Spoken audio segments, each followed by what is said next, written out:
a lot of the time, when you're taught about God, when we're having the conversation about God, the person we're talking about is a white man with a long white beard, and he sits up in the sky and he spectates all our decisions, and at some point he's going to judge us, and based on that judgment, we're going to be in either eternal damnation or this eternal heaven where everything is perfect.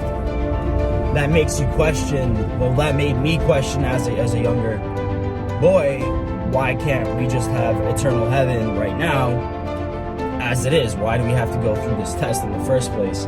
And it's been explained to me several different ways, and one of the most common ways is it's to test us. You know, this is a test to see if we're worthy. And my question is, why are we even being tested? Why are we creating a object that is capable of failure and then testing it? Why don't you just make something that is perfect, that will pass every single test?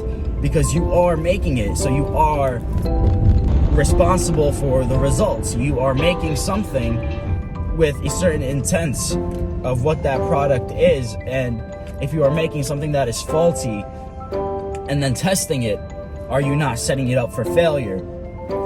And honestly, if God is all-powerful and he is all-knowing, he would know exactly how his plans would work out. He wouldn't need to test us. If he knows everything, he wouldn't need to put us through the test of life, because he would know exactly what we would do.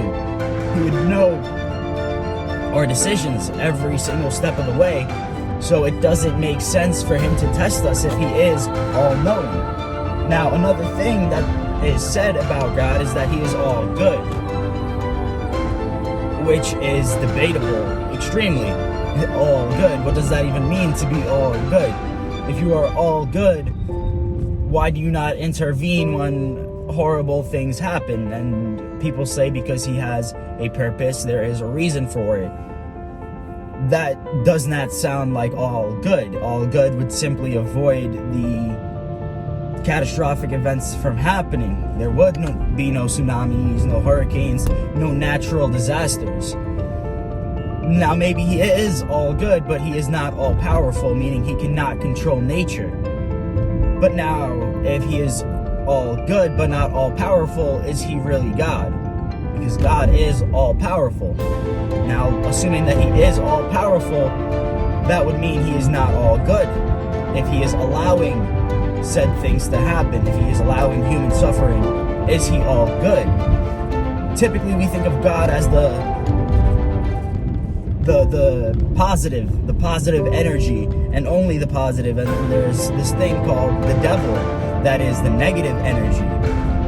And much like, I believe it's the Chinese with the yin and yang, it's positive and negative, and they circle around each other and they create the yin and yang circle. How is that possible? If God is all good and all powerful, he should be able to defeat the devil, if not have the devil not exist in the first place.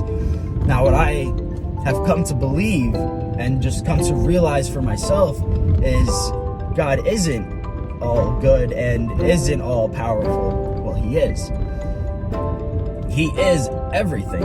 When we think of God, we think of only positivity, and we think of as the devil as negativity.